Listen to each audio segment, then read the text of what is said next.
히브리서 1장 4절부터 14절입니다. 히브리서 1장 4절입니다.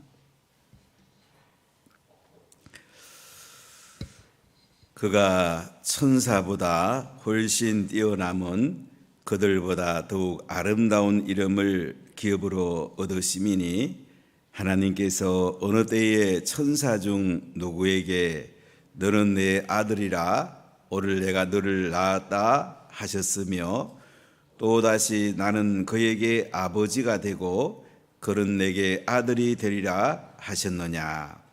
또 그가 맏아들을 이끌어 세상에 다시 들어오게 하실 때에 하나님의 모든 천사들은 그에게 경배할지어다 말씀하시며 또 천사들에 관하여는 그는 그의 천사들을 바람으로 그의 사역자들을 불꽃으로 삼으시느니라 하셨으되 아들에 관하여는 하나님이여 주의 보호자는 영영하며 주의 나라의 규는 공평한 규니이다. 주께서 의를 사랑하시고 불법을 미워하셨으니 그러므로 하나님 곧 주의 하나님이 즐거움의 기름을 주께 부어 주를 동류들보다 뛰어나게 하셨도다 하였고 또 주여 태초에 주께서 땅에 기초를 두셨으며 하늘도 주의 손으로 지으신 바라 그것들은 멸망할 것이나 오직 주는 영존할 것이요 그것들은 다 옷과 같이 낡아지리니 의복처럼 갈아입을 것이요 그것들은 옷과 같이 변할 것이나 주는 여전하여 연대가 다함이 없으리라 하였으나 어느 때에 천사 중 누구에게 내가 내 원수로 내 발등상이 되게 하기까지 너는 내 우편에 앉아 있으라 하셨느냐. 모든 천사들은 섬기는 영으로서 구원받을 상속자들을 위하여 섬기라고 보내심이 아니냐. 아멘. 히브리서 유대인들을 향해서 쓴 편지입니다.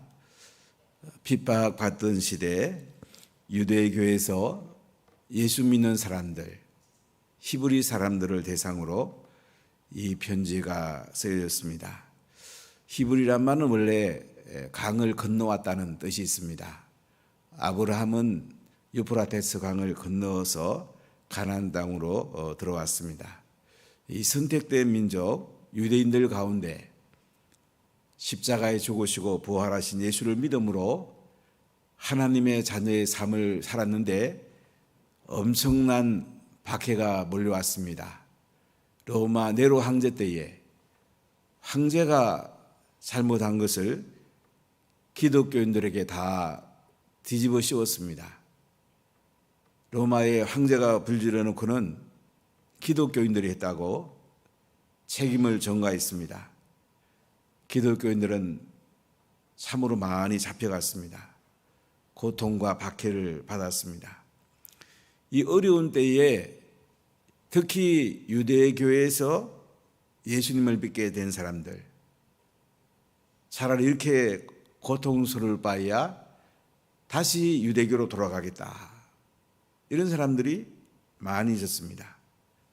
그들을 향해서 오늘 히브리 기자는 이 편지를 쓰고 있습니다.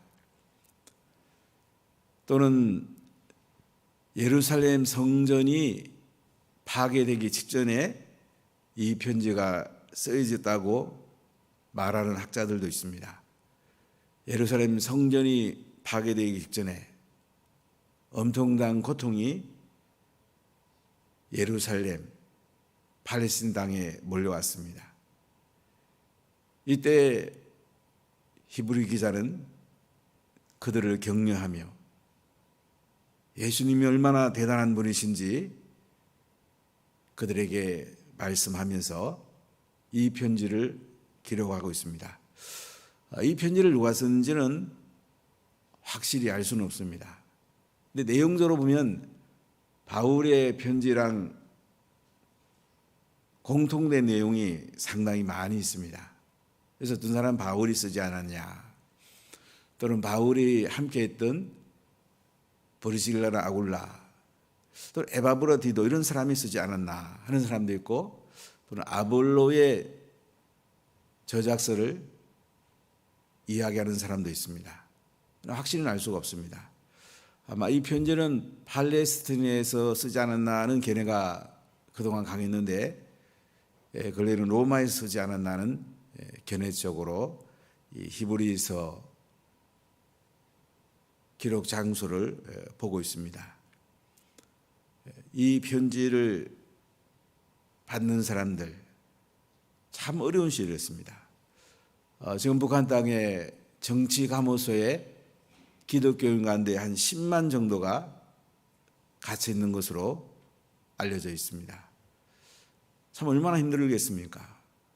예배 한 번 드렸다는 것 때문에, 성경 소재했던 것 때문에 정치 감호소로 끌려가서 얼마나 비참한 삶을 살고 있습니까? 이들에게 이 편지가 읽혀지면은 얼마나 큰 용기가 되겠습니까? 전 세계의 많은 사람들이 핍박을 받고 있습니다. 아프간 땅에 탈레반이 정권을 잡고 엄청난 박해가 들어왔습니다. 그런데 참 놀라운 것은 박해 가운데 더 복음이 확산되고 있습니다. 참 놀라운 이야기죠. 하나님이 흔들어버리는 시리아 땅. 시리아는 원래 시리아 정교가 있었는데 이슬람이 주도권을 잡고 있죠.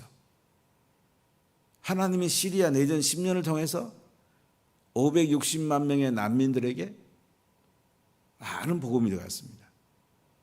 하나님이 지진을 가지고 튀르키예와 시리아를 흔들어 버립니다. 우리에게 인류애가 필요하지만은 하나님이 보실 때는 흔들어 가지고 복음이 들어가게 하는 거예요. 하나님이 하시는 일은 참 놀라워요. 그러나 핍박 가운데 우리가 참 예수님께 온전히 선다는 것은 쉬운 일이 아니죠. 자, 오늘 말씀 1절로 3절을 다시 한번 보겠습니다.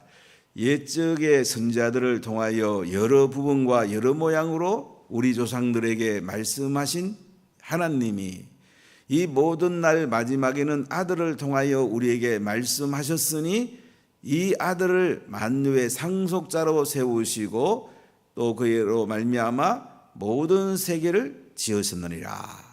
이는 하나님의 영광의 광채시요 그 본체의 형상이시라. 그의 능력의 말씀으로 만물을 붙드시며 죄를 정결하게 하는 일을 하시고 높은 곳에 계신 지극히 크신 이의 우편에 앉으셨느니라. 히브리서 전체의 서론이면서 히브리서 전체를 한마디로 요약하고 있습니다. 선지자보다 예수님은 더 우월하신 분이죠. 구약에서는 선지자들을 통해서 여러 세대의 여러 길로 유대 조상들에게 하나님이 말씀하셨습니다. 근데 이 모든 날 마지막에는 예수님의 초림부터 재림까지를 말합니다. 아들을 통해서 우리에게 말씀을 하셨는데, 그럼 아들은 누구냐? 예수님은 누구냐 이거예요. 만유의 상속자로 세우셨고 모든 세계를 지으신 창조주입니다. 그분은 하나님의 영광의 강체시고 그 본체의 형상이십니다. 하나님의 아들이신 예수님이 이 땅에 오셨는데 이 예수님을 봄으로 우리는 하나님을 보게 되는 거예요. 예수님이 말씀하셨잖아요. 너희가 나를 보았거늘 하나님을 보이라고 그러냐. 아니, 나 보면 하나님을 본 건데. 예수님의 영광의 강세, 그 본체의 형상이 하나님을 보게 하는 거예요. 그 능력의 말씀으로 만물을 붙드십니다. 말씀으로 온 우주를 통치하세요. 온 우주가 정말 큽니다. 우주가 2000광년을 2천억 광년을 가야 된다는 그 전체 물리학자들 이야기가 있어요. 1,000억 개의 은하수가 움직인다. 은하수가 얼마나 큽니까? 은하수 밑에 이제 태양계가 있고 태양계 밑에 이제 우리가 지구가 있잖아요. 어떤 학자는 50억이 지나면 지구가 태양 안에 빨려 들어갈 거다. 태양이 1000배로 더 커질 거다. 이렇게 보는 사람도 있어요. 하나님께서도 하시겠지만은 온 우주를 하나님께서 붙들고 계세요. 죄를 정결하게 하는 일을 하십니다. 예수님이 십자가에 우리 죄를 짊어지고 돌아가심으로 말미암아 예수 믿는 사람은 누구든지 죄에서 속량받는 놀라운 은혜를 주셨습니다. 그래서 하나님 관계가 회복이 됩니다. 하늘의 온갖 좋은 것들이 우리에게 지금도 흘러내려오고 우리가 이 은혜를 누리고 있습니다. 이 예수님은 높은 곳에 계신 지극히 크신 이의 우편에 앉으셨다. 지금 하나님 보호자 우편에 앉아 계신단 말이죠. 이분은 대선지자가 되시고 대제사장이 되시고 왕 중의 왕이란 말이죠. 예수님은 삼종직을 가지고 계신 분이에요. 참 대단한 분이에요. 자, 이분을 좀 더 구체적으로 오늘 우리에게 소개하는데 이 예수님은 천사보다 뛰어나시다. 천사보다 우월하시다고 오늘 말씀하고 있습니다. 자, 우리 4절을 같이 보겠습니다. 그가 천사보다 훨씬 뛰어남은 그들보다 더욱 아름다운 이름을 기업으로 얻으심이니. 좀 안타까운 것은 중세에는 천사에 대한 얘기를 굉장히 많이 했어요. 천주교에서는 뭐 천사가 발이 뒷다리에 몇 마리 아니면 별별 거 다 했어요. 종교교육하면서 이제 천사에 관한 걸 거의 다 없애버렸는데, 근데 성경은 천사에 관한 얘기가 굉장히 많이 나옵니다.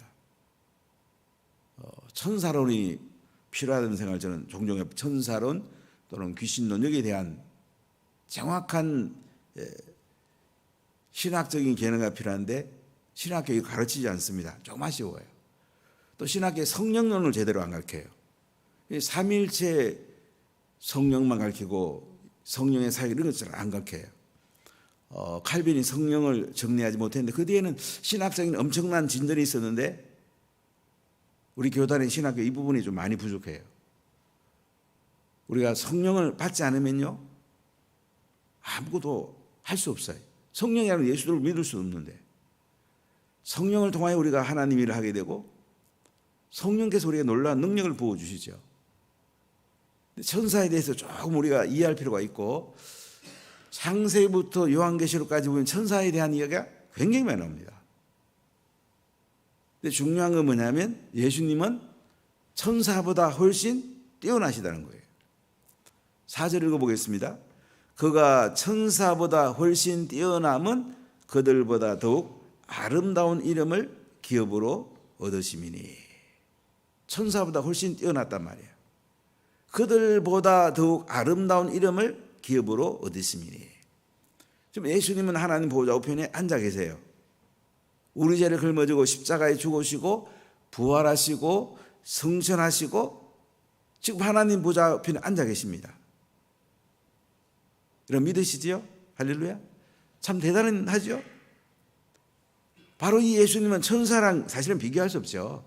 비교할 것 없죠. 그런데 워낙 핍박받는 시대니까 또 구약에 천사가 한 일들이 워낙 많으니까 차근차근 히브리 기자는 예수님과 천사를 비교하면서 천사보다 훨씬 뛰어남은 그들보다 더욱 아름다운 이름을 기업으로 얻으심이니.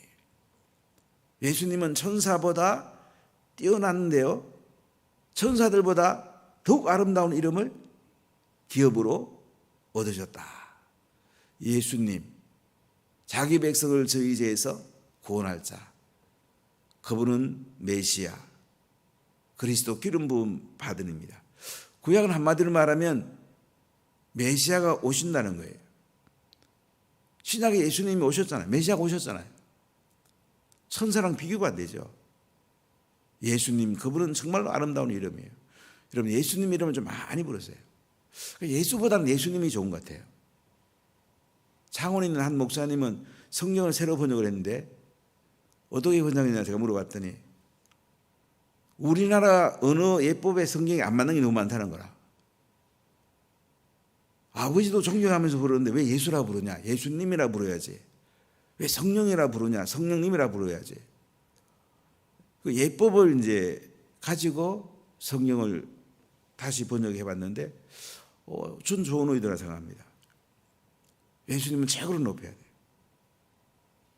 어제 어버이날이었는데 우리가 어머니를 존경하고 높이는 게 굉장히 중요하잖아요.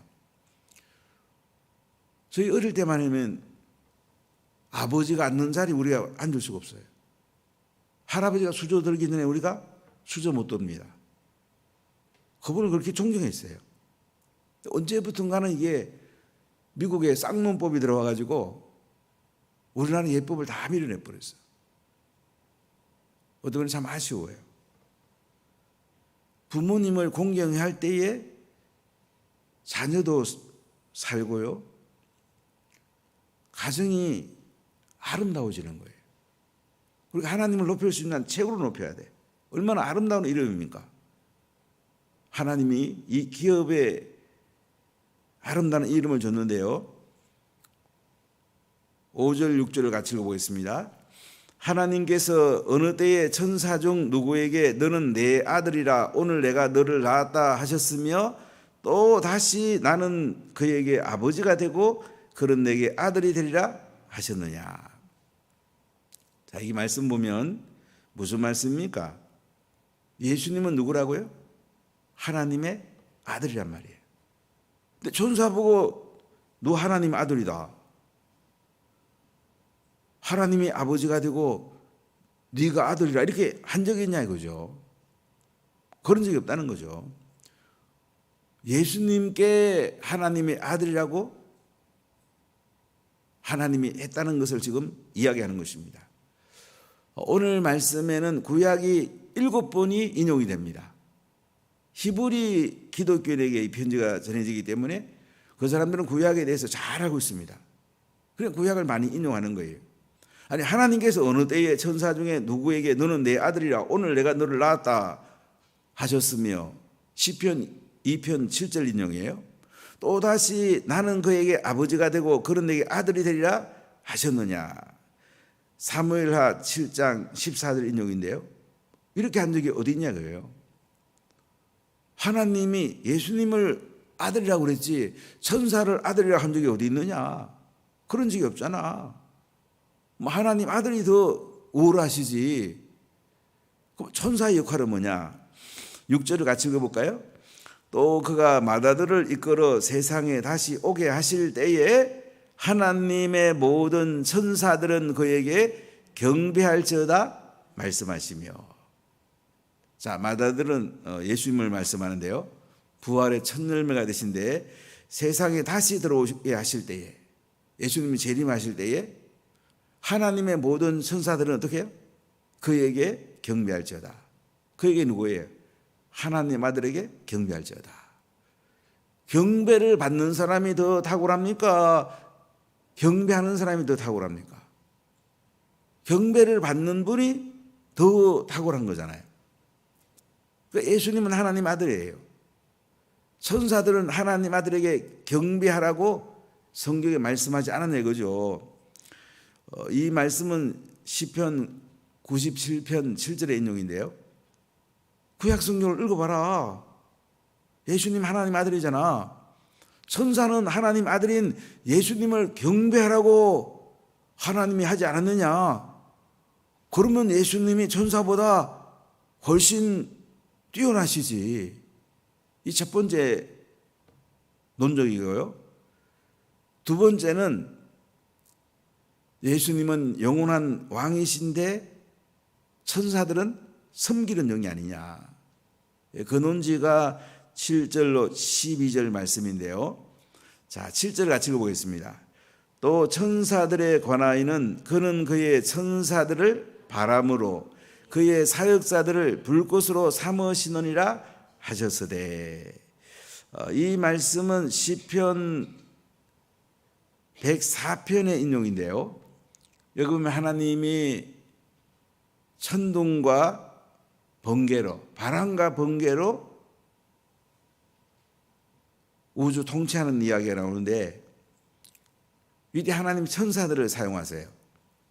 그런 그의 천사들을 바람으로, 영어 성경은 스피릿으로 되어 있기도 해요. 영으로, 그의 사역자들을 불꽃으로 삼으시느니라. 천사들은 하나님의 일을 섬기는 영으로 만들었다. 하나님의 일을 그들은 그런 사역자로 세웠다는 거예요. 자, 그럼 아들 예수님은 어떻게 하나님이 세우시는지 볼까요? 8절 9절 읽어보겠습니다.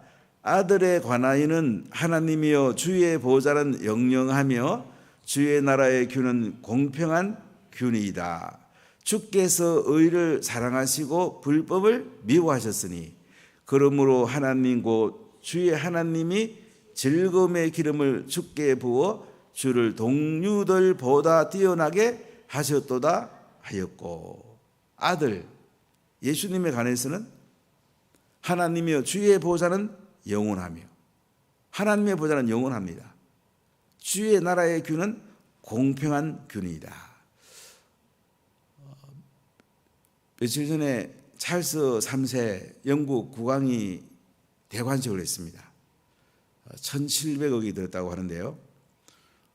저는 규가 어떻게 생긴지 굉장히 궁금해서 제가 신문이지만 자세히 봤어요.